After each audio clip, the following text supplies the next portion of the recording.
Good morning students.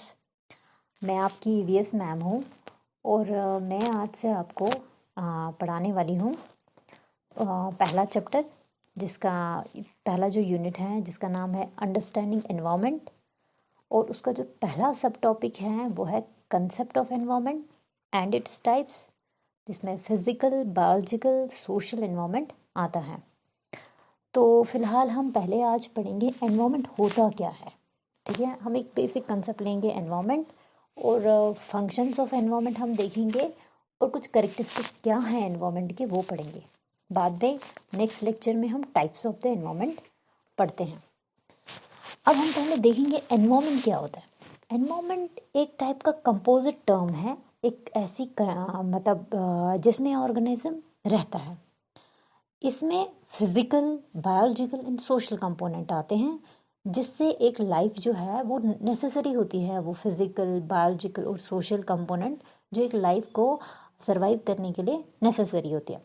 Physical में अगर आप देखेंगे तो आपके हवा, पानी, लैंड, ये सारी चीज़ें आती हैं, टेम्परेचर, ह्यूमिडिटी।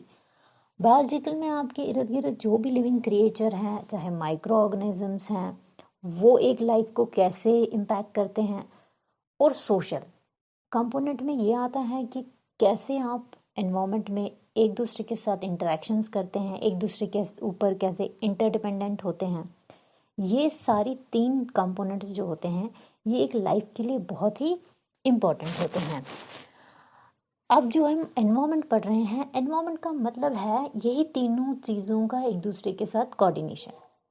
अब एनवायरनमेंट है यहाँ पे, इसका मतलब है कि आपके इर्द गिर्द क्या है, सराउंडिंग में क्या है, वो आपका एनवायरनमेंट बनाता है। अब एनवायरनमेंट से क्या होता है कि हम खाना, जो हम we get food to eat, ठीक है, हमें एनवायरनमेंट से खाना भी मिलता है, पानी भी मिलता है, water to drink, air to breathe, and जो भी नेसेसिटीज़ हमारे दिन की होती हैं वो सारी फुलफ़िल हो जाती हैं हमारे एनवायरनमेंट से। एनवायरनमेंट जो किसी भी ऑर्गेनिजम्स का कभी भी कांस्टेंट नहीं होता है, वो चेंज होता रहता है। ठीक है, आज एक टाइप का एनवायरनमेंट, या हम कहीं और जगह जाते हैं वहाँ का एनवायरनमेंट थोड़ा डिफरेंट होता है, तो ये कॉन्स्टेंटली चेंज होता रहता है। कभी स्लोली चेंज होता है तो कभी एकदम रैपिडली चेंज होता है एक ऑर्गेनिज्म का एनवायरनमेंट। इसकी वजह से क्या होता है, ये लिविंग ऑर्गेनिजम्स, या जिसमें हम ह्यूमन बींग्स या माइक्रो ऑर्गेनिजम्स या पेड़ पौधे, सबके ऊपर इफ़ेक्ट होता है। किसी भी एनवायरनमेंट का इफ़ेक्ट लिविंग क्रिएचर के ऊपर होता है, क्योंकि लिविंग क्रिएचर उसी एनवायरनमेंट में रहता है। जैसे जैसे टाइम चला जाता है, with the passage of time, man ने क्या किया है, ह्यूमन बीइंग ने एनवायरनमेंट कुछ डिस्कवर किया है, एनवायरमेंटल एस्पेक्ट्स, जिसमें फिज़िकल एस्पेक्ट एक कंपोनेंट है, एक बायोलॉजिकल है, एक सोशल है। एनवायरनमेंट के ये 3 जो डायमेंशंस है, फिज़िकल, बायोलॉजिकल और सोशल, ये एक इंसान को उस एनवायरनमेंट में सरवाइव करने में मदद करते हैं। और मैन जो होता है, ह्यूमन बीइंग जो होता है, बाउंड रहता है इन्हीं 3 एस्पेक्ट्स के ऊपर to meet his basic needs. जो भी उसकी ज़रूरतें होती हैं वो कैसे फुलफ़िल होती हैं, यही 3 के इर्द गिर्द पूरा घूमता है इंसान का या किसी का भी एनवायरनमेंट। तो एनवायरनमेंट उसके इर्द गिर्द क्या चीज़ें हैं, चाहे वो बिल्डिंग है, चाहे वो ह्यूमन बीइंग, दूसरा ह्यूमन बीइंग है, चाहे वो लिविंग ऑर्गेनिज्म है, चाहे वो माइक्रो ऑर्गेनिजम्स हैं, चाहे वो कोई भी लिविंग क्रिएचर है, कि एक इंसान के इर्द गिर्द, या इंसान के बजाय और भी कोई, अगर आप देखोगे कोई भी लिविंग क्रिएचर, उसके इर्द गिर्द क्या है वो उसका एनवायरनमेंट बनाता है, उसका उसके ऊपर क्या इन्फ्लुएंस है वो एनवायरनमेंट है। ठीक है, अब हम पढ़ेंगे मीनिंग, डेफिनेशन क्या है एनवायरनमेंट की। जो एनवायरनमेंट वर्ड है ये डिराइव किया गया है फ्रेंच एनवायरनर से, जिसका मतलब होता है एनसर्कल और टू सराउंड। मतलब इर्द गिर्द क्या है, एनसर्कल, आपके इर्द गिर्द क्या है। लिटरली एनवायरनमेंट जो है उसका मतलब होता है everything around an organism, everything present around an organism. Organism के इर्द गिर्द जो भी चीज़ प्रेजेंट है वो उसका एनवायरनमेंट है।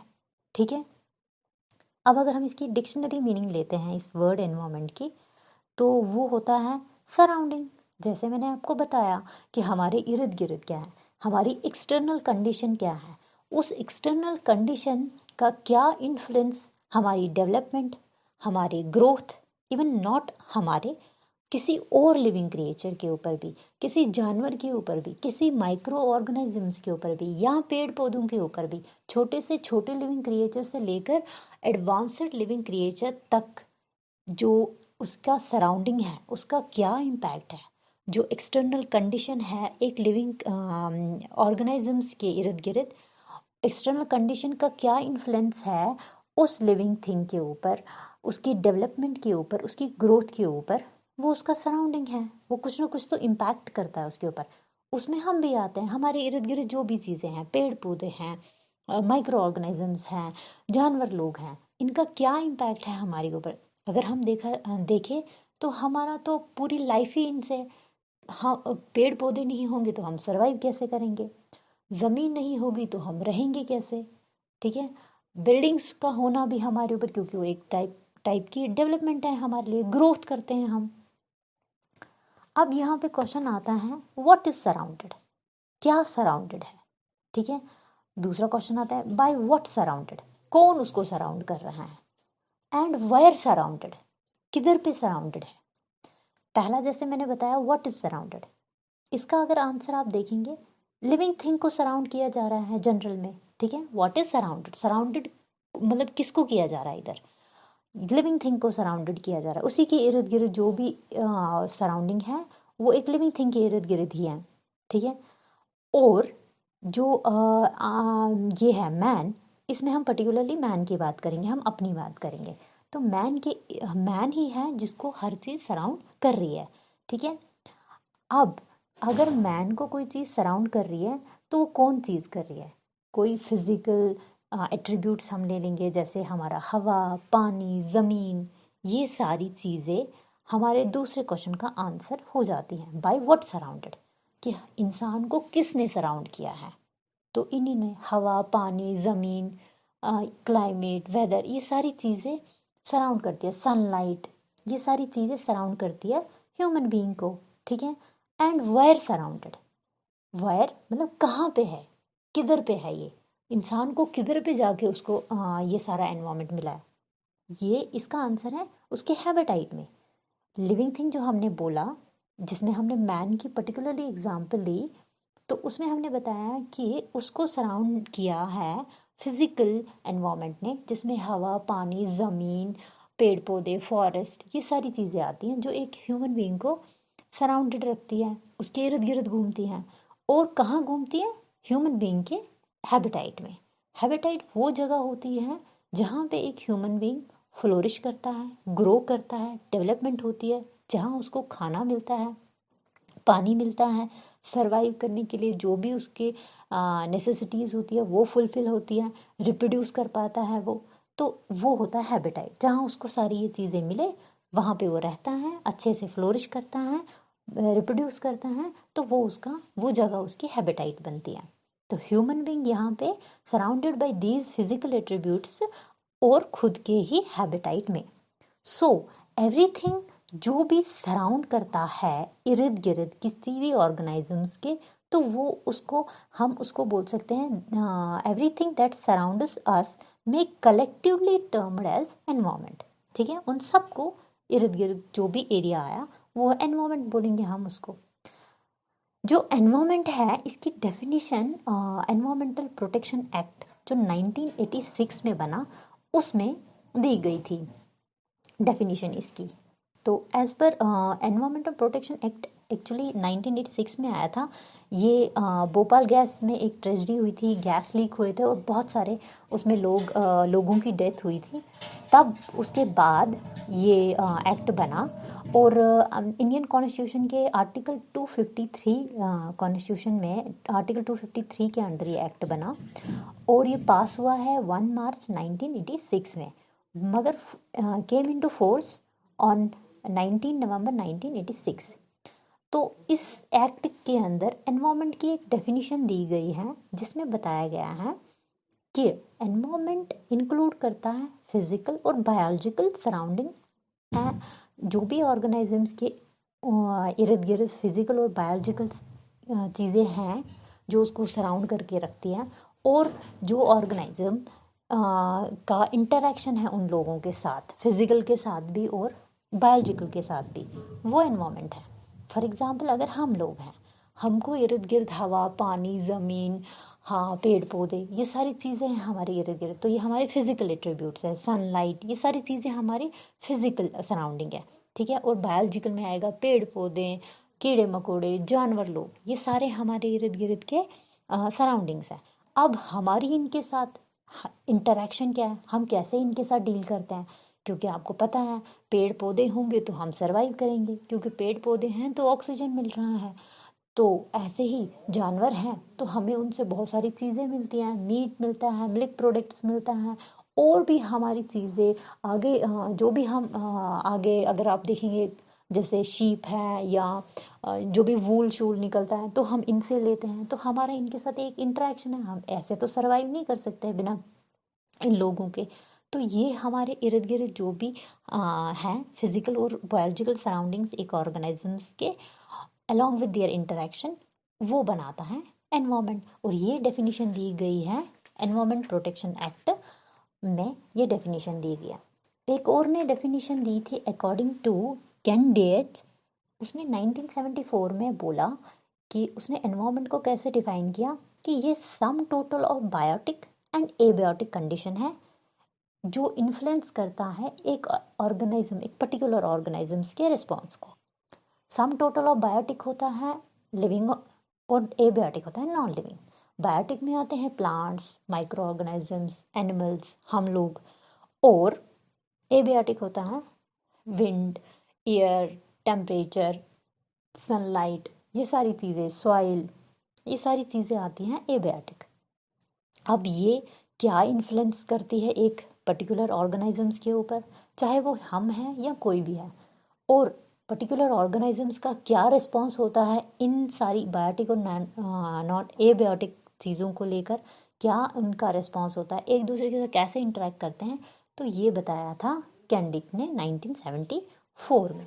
तो ये आपका जो मीनिंग है एनवायरनमेंट का यही है कि हमारे इर्द गिर्द क्या है, हमारी उसके साथ क्या इंटरेक्शन है, जो भी आपको इर्द गिर्द अपने सराउंडिंग में चीज़ें लगती हैं वो आपका एनवायरनमेंट बनता है, जहाँ से आपको डेवलपमेंट, ग्रोथ की मतलब अपॉर्चुनिटीज़ मिलती हैं, जहाँ पे आपको इनके साथ इंटरेक्शन करने को मिलता है, जो आपकी सर्वाइवल के लिए बेस्ट होता है, वो आपका एनवायरनमेंट बन जाता है।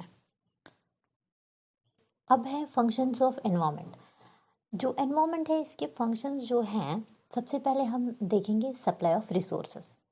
जिस एनवायरनमेंट में हम रहते हैं ये हमें रिसोर्सेज देता है ताकि हम अपनी एक्टिविटीज़ कर सकें। तो इस एनवायरनमेंट में जो भी एक्टिविटीज़ हम करते हैं, जैसे फॉर एग्जांपल अगर हमें बिल्डिंग कंस्ट्रक्शन करना है तो हमें किस पे करना है, अर्थ पे करना है, ठीक है। तो जब बेस होगा तभी हम कोई बिल्डिंग बना सकते हैं। अगर हमें कोई मतलब फॉर एग्जांपल हम घर को सजाते हैं, डेकोरेट करते हैं, हम फर्नीचर लाते हैं, तो वुड भी प्रोवाइड यही एनवायरनमेंट करता है, लैंड भी यही प्रोवाइड करता है जिस पे हम घर बनाते हैं। तो ये हमें सप्लाई ऑफ रिसोर्सेज करता है जिसकी वजह से हम कोई भी प्रोडक्शन कर पाते हैं, चाहे हमें कैसी भी टाइप की प्रोडक्शन करनी है, फर्नीचर बनाना है, बेड बनाना है, हमें कंस्ट्रक्शन का एक्टिविटी करनी है, तो ये रिसोर्सेज प्रोवाइड करता है और फिर हम वहीं पे जाके कंस्ट्रक्शन करते हैं। तो जो भी रिसोर्सेज है ये रिन्यूएबल और नॉन रिन्यूएबल रिसोर्सेज है। वैसे तो हम रिन्यूएबल नॉन रिन्यूएबल आगे जाके पढ़ेंगे, मगर उसका मतलब ये होता है रिन्यूएबल जो हम बाद में रिन्यू कर सके, वापस मिल जाता है। नॉन रिन्यूएबल वापस नहीं मिलता, एक बार ख़त्म हो जाता है तो ख़त्म हो जाता है। तो ये है हमारा, इसमें सप्लाई ऑफ रिसोर्सेज हमें एनवायरनमेंट प्रोड्यूस करता है। नेक्स्ट जो सेकंड है एनवायरनमेंट का फंक्शन कि वो सस्टेन करवाता है लाइफ को। एनवायरनमेंट जो है मतलब हम किसी जगह तब रह पाते हैं जब हमें बहुत सारी चीज़ें वहाँ मिलती हैं, तो यही एनवायरनमेंट ही है। यहाँ पे पानी है, हवा है, वाटर है, ये सारी बहुत ही इम्पोर्टेंट एसेंशियल होती है ह्यूमन बीइंग के लिए कहीं पे भी सरवाइव करने के लिए। तो लाइफ को अगर सरवाइव करना है तो ये चीज़ें बहुत ही इंपॉर्टेंट है, और ये चीज़ें हमें मिलती है एनवायरनमेंट से। तो एनवायरनमेंट में ये चीज़ें हमारे लिए to remain sustained in life on earth तो ये चीज़ें हमारे को सस्टेन करवाती हैं। पानी, हवा, सन, ये सारी बहुत ही एसेंशियल होती है ह्यूमन बीइंग के लिए। नेक्स्ट है हमारा third one, assimilation of waste. हम जब कोई भी प्रोडक्शन एक्टिविटी करते हैं या कंजप्शन की जो भी एक्टिविटीज़ होती है, कोई भी चीज़ प्रोड्यूस होता है या कंज्यूम होता है, वहाँ पे बहुत सारा वेस्ट निकलता है, और जो वो वेस्ट निकलता है वो एज ए गार्बेज होता है। बट जो हमारा एनवायरनमेंट है, हमें ये इस वेस्ट से छुटकारा यही एनवायरनमेंट दिलाता है जहाँ हम रहते हैं। जो हमारा इर्द गिर्द का सराउंडिंग है वो हमारा एनवायरनमेंट है। वहाँ पे जब हम एक्टिविटीज़ करते हैं रहने के लिए, जीने के लिए, सस्टेन करने के लिए, तो जब हम कोई भी एक्टिविटी करते हैं प्रोडक्शन की, कंजप्शन की, चाहे हम खाना खाएं, वहाँ सब्ज़ी लाते हैं, सब्ज़ी के छिलके, फ्रूट्स के छिलके, वो भी तो जनरेट एज अ वेस्ट है। उससे छुटकारा दिलाने के लिए भी हमें एनवायरनमेंट ही छुटकारा दिलाता है। जैसे हमने कोई सब्ज़ी लाई, उसका छिलका हम कभी कभी क्या होता है डस्टबिन में नहीं फेंकते हैं, जो बहुत ही गलत बात है। हमेशा डस्टबिन यूज़ करना चाहिए, ऐसे ही खुले में कभी भी वेस्ट नहीं डालना चाहिए। बट फिर भी कभी कभी लोग डाल देते हैं, तो यही एनवायरनमेंट क्या करता है, उसको डिकम्पोज कर देता है, डिग्रेड करता है, क्योंकि उसके एनवायरनमेंट में बहुत सारे माइक्रो ऑर्गेनिजम्स है, हवा, पानी, इनके थ्रू धीरे धीरे उसको वो डिग्रेड कर देता है उस वेस्ट को, और हमें उस वेस्ट से छुटकारा दिला देता है। अब है फोर्थ वन है enhances the quality of life. जहाँ एनवायरनमेंट में हम रहते हैं, अगर उसमें ब्यूटी हो, अगर उसमें अच्छी अच्छी टूरिस्ट स्पॉट्स हो, तो हमारी लाइफ जो है उसकी क्वालिटी बहुत ही बढ़ जाती है। इंसान की हमेशा आदत होती है कि वो एंजॉयमेंट के लिए हमेशा हर चीज़ एंजॉय करना चाहता है। तो जैसे कि रिवर है, ये भी एक एनवायरनमेंट का ही पार्ट है। माउंटेन है, डेजर्ट है, जब ये चीज़ें होती हैं तो इंसान वहाँ जाता है, एंजॉय करता है। तो ये एनवायरनमेंट ही है जो ये चीज़ें प्रोवाइड करता है एक ह्यूमन बीइंग को। तो फिर ह्यूमन बीइंग इसी के थ्रू अपनी क्वालिटी ऑफ लाइफ को एनहांस करता है, अच्छा बनाता है, एंजॉय करता है, घूमने जाता है। तो ये एनवायरनमेंट के अंदर ही ये चीज़ें होती हैं, जहाँ से ह्यूमन बीइंग अपने आप को ग्रो करता है, डेवलपमेंट करवाता है। तो ये सारी फंक्शंस हैं हमारे एनवायरनमेंट के। अब है कि क्या करेक्टरिस्टिक्स हैं एनवायरनमेंट के, what are the various characteristics of environment. अब कुछ करेक्टरिस्टिक्स हैं जो मैं आपको बता रही हूँ। एनवायरनमेंट होता है एवरीथिंग जो इफ़ेक्ट करता है एक इंडिविजुअल को, ठीक है। हर एक तरीके से वो जो एनवायरनमेंट है वो इंडिविजुअल को इफ़ेक्ट करता है, तो वो एनवायरनमेंट है। वो एक करेक्टरिस्टिक्स है एनवायरनमेंट का कि वो जो उसके पास है, जो भी लिविंग क्रिएचर उसके पास है, उसके ऊपर वो अपना एक असर छोड़ देता है। उसको चाहे वो ह्यूमन बीइंग है, चाहे माइक्रो ऑर्गेनिज्म है, कोई भी लिविंग ऑर्गेनिज्म है, उसके ऊपर एनवायरनमेंट का अपना एक असर होता है, ठीक है। सेकंड है, एनवायरनमेंट एक तरफ से एक्सटर्नल फोर्स है जो हमें इन्फ्लुएंस करता है। हमें उसका कुछ असर होता है, अच्छा बुरा जो भी है, मतलब हम महसूस कर पाते हैं कि हमारे इर्द गिर्द कुछ है, कोई फोर्स है जिसका असर हमारे ऊपर है। तो एनवायरनमेंट का एज अ एक्सटर्नल फोर्स हमारे ऊपर एक इन्फ्लुएंस होता है, नॉट इवन हमारे ऊपर, इवन अदर ऑर्गेनिजम्स के ऊपर भी उसका असर होता है। थर्ड वन ये है कि ये एक टाइप का स्टिमुलेशन है। आप मतलब आपको कोई बाहर से कोई फोर्स है, कोई कुछ अचानक से कोई रिएक्शन है, जैसे स्टिमुली बोलते हैं, एक सडन चेंज कुछ तो है बाहर से, जो आपको हमेशा फ्रॉम बर्थ, जब आप जन्म लेते हैं तब से टिल डेथ, आपके इर्द गिर्द कुछ ऐसी फोर्स है जिसका इम्पैक्ट आपके ऊपर कंटिन्यूअसली रहता है, एक स्टिमुलस रहता है आपको। कोई भी चेंज जिसको आप फिर रेस्पॉन्ड करते हो, तो वो एनवायरनमेंट ही है जो एक stimulation as a sum total of stimulation from your birth till death, ठीक है। नेक्स्ट है, इसके अंदर physical, chemical, biological, social, economic, political and cultural process होते हैं। हमारे इर्द गिर्द जो भी एनवायरनमेंट है, आप इसमें हर टाइप का प्रोसेसेस देख सकते हैं। आप इसमें देखिए, आप जैसे फिजिकल, हमने हवा, पानी, सनलाइट, बारिश, ये सारी चीज़ें देखते हैं हम अपने इर्द गिर्द। केमिकल, कितनी सारी चीज़ें, कितनी सारी रिएक्शंस हम अपने एनवायरनमेंट में ही देखते हैं।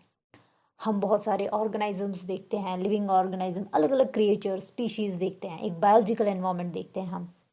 सोशल, कौन किसके साथ कैसा इंटरेक्शन करता है, ह्यूमन का ह्यूमन के साथ क्या है, ह्यूमन का अदर लिविंग क्रिएचर के साथ क्या है, अदर लिविंग क्रिएचर्स का आपस में कैसा है, एनिमल का एनिमल के साथ कैसा है, माइक्रो ऑर्गेनिजम्स का माइक्रो ऑर्गेनिजम्स के साथ कैसा है, उनका हमारे साथ कैसा है, ये सारा सोशल दिख है।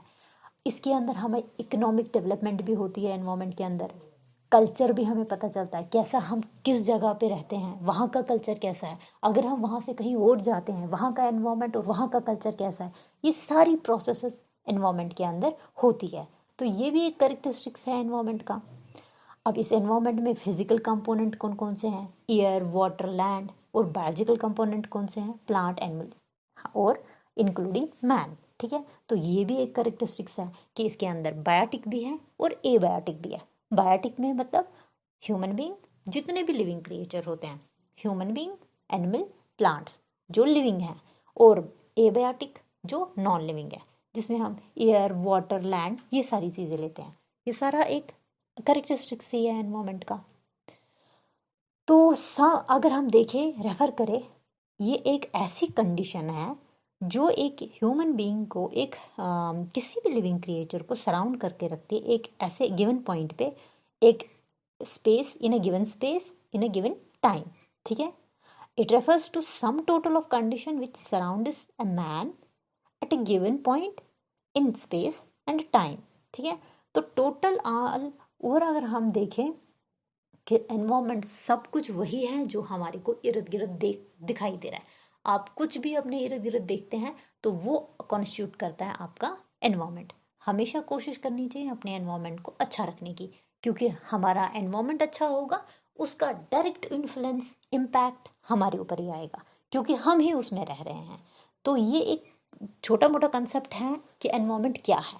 नेक्स्ट हमें जो इसमें और पढ़ना है वो है टाइप्स ऑफ एनवायरनमेंट, वो हम नेक्स्ट लेक्चर में पढ़ेंगे। फिलहाल के लिए आपके इतना ही है।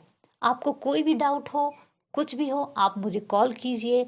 मेरा नंबर है, जो मैं आपको वीडियो ऑडियो भेज रही हूँ, यूट्यूब लिंक भेज रही हूँ, तो आप देख लीजिए। जो भी कुछ पूछना है, कोई नोट्स से रिलेटेड, वैसे मैं आपको स्टडी मटेरियल साथ में भेज रही हूँ, पर कुछ भी डाउट हो तो आप मुझे भेज दीजिए ये। ओके, ठीक है, आप मुझे फ़ोन कर सकते हैं। ठीक है, थैंक यू।